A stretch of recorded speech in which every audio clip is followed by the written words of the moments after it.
grant it with conditions and subject to a Section 106 legal agreement, and that would include the benefits of a local labour agreement, transport contributions, which would amount to 1,350 per unit within this development,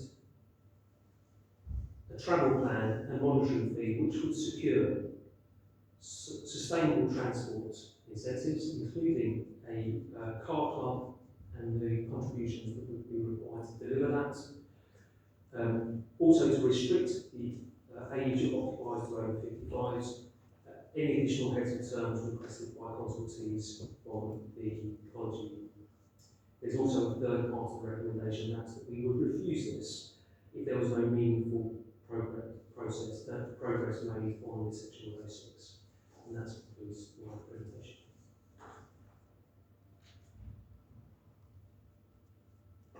Thank you, Mr. Collins. Through you, Chair. Could I ask Mr. Collins to confirm that there was an additional condition outlined in his addendum that would take part in the recommendation? In the recommendation, it says grant planning permission with conditions, and then it goes through the conditions. However, the addendum mentions PA.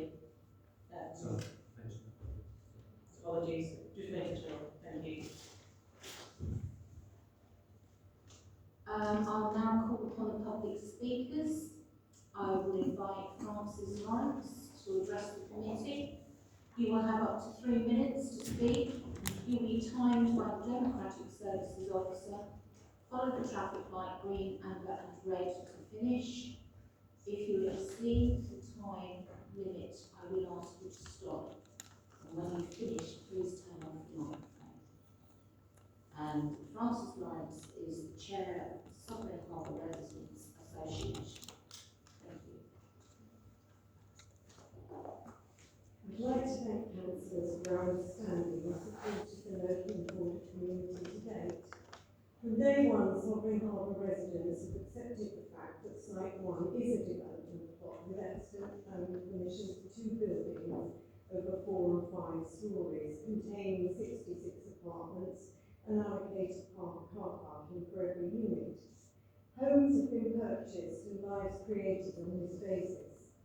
Untold Living want to construct 3 buildings over 5 and 6 stories containing 128 apartments with allocated parking for only 57 of these, although there are more spaces than that. Since last December, the councillors in this room have been asking the developers to reduce the size of their proposal. At the last meeting, the instruction was clear. You asked for a reduction in the scale of the building and reduction in the number of the units.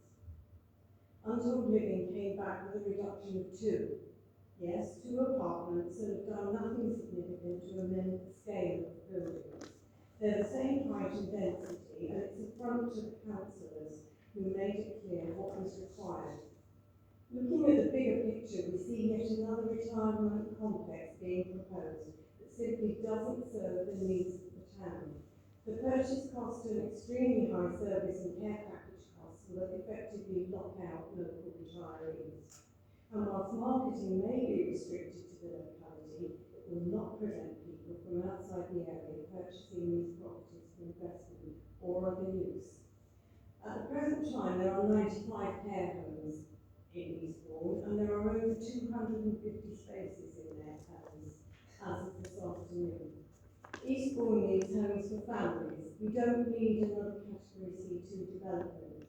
There's no infrastructure to support this, doctors' lists are closed, no dentists in the area, no shops nearby, and 1 bus an hour. Fine, they're going to provide a minibus, but how can we guarantee that that's always going to be there? Residents, visitors and staff will use cars. There's no question that this will be the case. Again, we refer you to your local strategy plan, where it's stated that this should be housing. With McCoy Place development and the planning approval already in place for another care home in the harbour and retirement properties due to be constructed at Site 7, we are already well over our 150 new homes that we these are going to be flats and not houses. We do need the houses. We trust you will again consider these serious issues, listen to the voices of the 617 people who objected to the plan, plus the 974 Eastbournians who signed the petition, and again refused permission. Thank you. Thank you.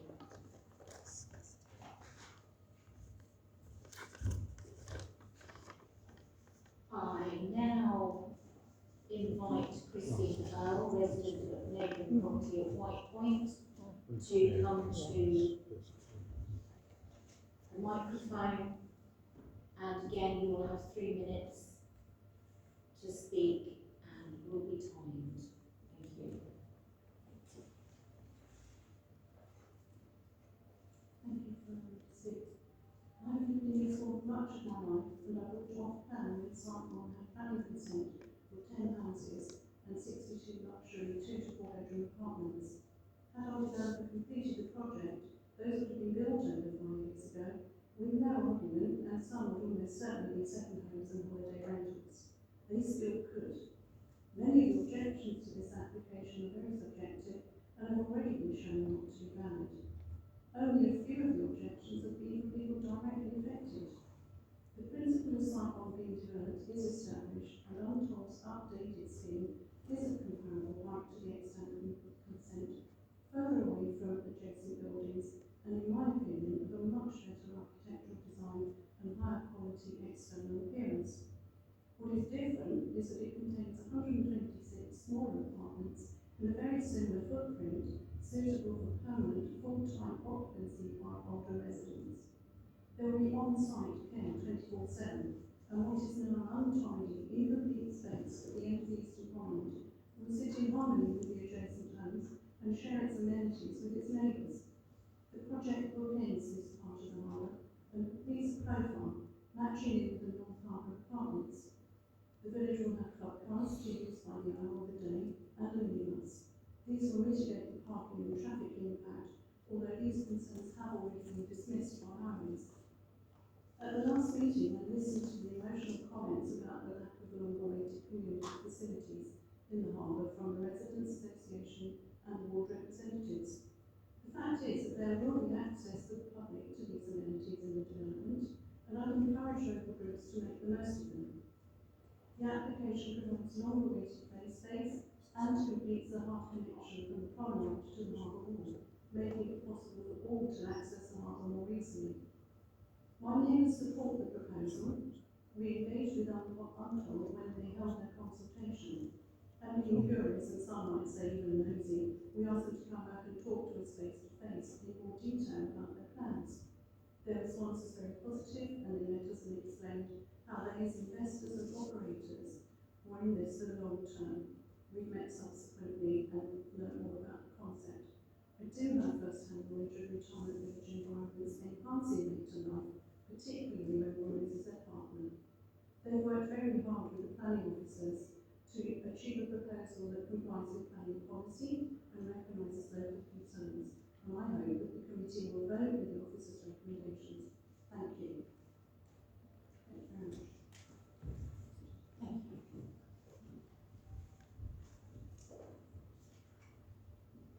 Can I now ask Councillor Shaw, who is the ward councillor, to come forward and address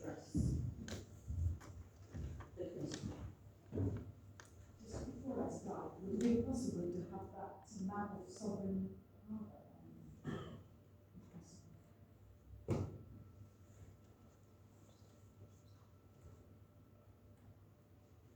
You know, the one which is a map of the different sites, if possible.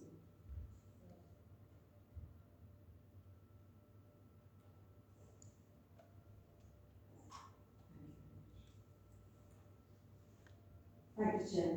Well, here we are again for a third time. We all agree that this is a landmark site, a gateway to the harbour, and it is very important to get this development right. Untold Living must be given credit for a far more pleasing redesign of the proposal. the reduction from 137 to 126 and 75 parking spaces. I must urge caution. Both Anatole Billy, the developer, and the officers have done and continue to place great store by the fact that planning permission was granted back in October 2015. This is accepted. However, there is a significant and I believe a fatal flaw in this argument. The permission given for site 1 specifically says it shall not exceed more than 72 residential dwellings in total, which is mentioned in the executive summary at 2.2, but no advice given. This is simple and unambiguous. It is taken from the decision notice, a public document dated 27th October 2015, and it goes on to provide them with clarity. Reason why we should do this? To ensure that the overall total number of residential dwellings provided across sites 1, 7C and 8 does not exceed 150 units in total. By the officer's own figures, the 72 units for the site 1 coupled with the 57 given the planning permission for site 7C, which the chair will remember, McCarthy and Stone, and ignoring the L&T care home, and the Port Moresby at site 8, adds up to 137, leaving only a shortfall of 13 houses. It seems that the officers can be said to be ignoring their own instructions. This development of site 1 should have only been for 85 units, the 72 and the 13 in total, not the 126 we're now presented with. Had the developer been advised properly at the outset, a great deal of heartache would have been avoided, along with all the costly deferrals, delays and wasted time. Why did the officers not allow their own written parameters for the harbour? Why did the officers not inform the developer of the restrictions, or did they? It seems that the residents' wishes in the hundreds and the previous planning commissions and even the planning committee themselves have all been sidelined here. Why were the committee not referred to the specific limits of how many units set out in October 2015? That's my concern. The reason for deferring the application last time by 5 votes to 0 with 1 abstention was due to the reason of scale, bulk, mass and appearance.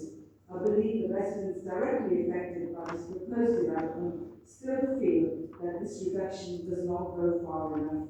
There can only be 85 units. Please reject the application. Thank you.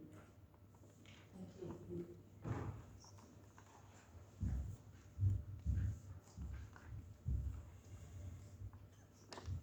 Right, councillors, it's over to you for your comments and questions. Is there anything anybody would like to ask? Please raise your hand. Councillor Lamb. Thank you, Chair. Could I ask the officers about this 2015 statement, and how is that relevant to the proposed amendments before us, please? Extant permissions or permissions that have been granted previously, so extant permission is something that we built out.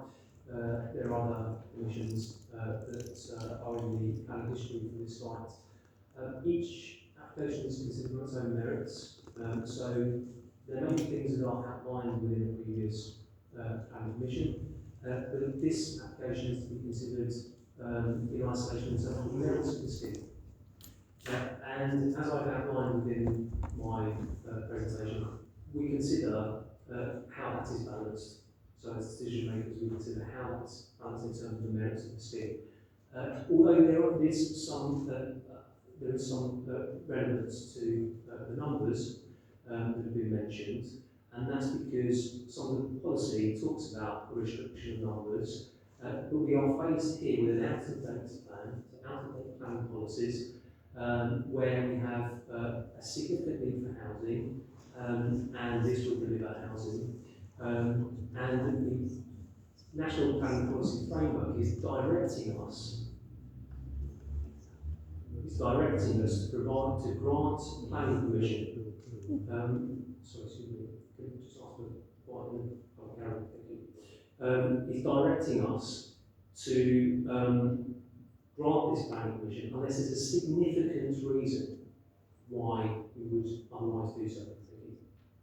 Could I just follow that up? Does that mean then that the 2015 recommendation is out of date because there's no up-to-date plan? Is that what you're saying? And therefore we can't consider it?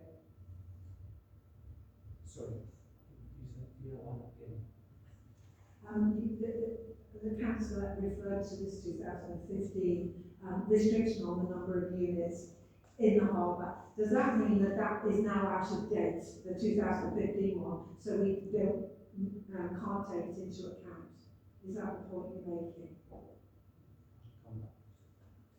So, the reference is to a previous planning permission, and the restrictions placed with any previous planning permission is separate consideration of this application. Where there is a relevance in terms of numbers, delivery of housing within the area in policy, that is still a consideration for us to take to balance all the other considerations that are material to this application. But in terms of the planning permission, that is to be considered in isolation in terms of what was proposed there and why grant planning permission was granted in that case for that development proposal. Any further questions? Councillor Ashley. Yes, okay, so without doubt we have a housing shortage in Eastbourne, and I think finding ways of allowing older residents to move out of houses into apartments, service apartments, or managed in some way will go some way to relieving that problem. So I welcome restriction in terms of allowing only occupiers over the age of 55 to move in, and also for the apartments not to be used as second homes. So I've got two questions. First question is, how can the not to be used as second homes be enforced? And secondly, how long can that be enforced? I know you used the word new apartments. So to me it sounds like the first sale of the apartment not come from some for a second home.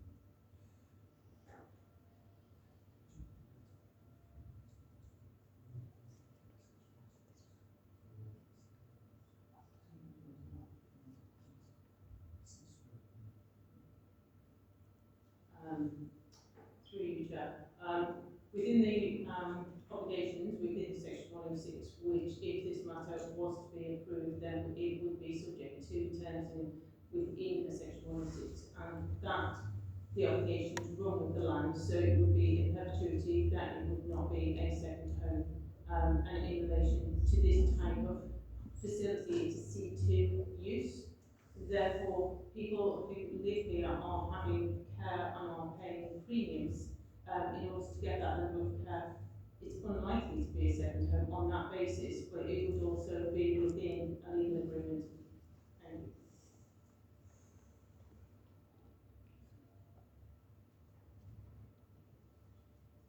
you. Anybody else with any questions? Councillor Teresa, says Google. It's less a question, it's more a comment on parking. So I know it's something that's come up a lot in the past. Now, most people here know that I live in a retirement apartment. In that apartment, we have 58 flats and we have 19 parking spaces, which is about one parking space in 3. For this particular set of apartments, it works out at more than 1 in 2. So I don't think that there is an issue around parking. Knowing similar types of people, actually these are people who are likely to not care because they're independently living in apartments that I live in. I think that they're less likely to have vehicles. So for me, the parking isn't an issue, and I think having that many parking spaces for that many flats, I don't think it's an issue. I think it would be fine. I would have more concern about access and the cause of road congestion around the area, but highways has made it very clear that that shouldn't be an issue.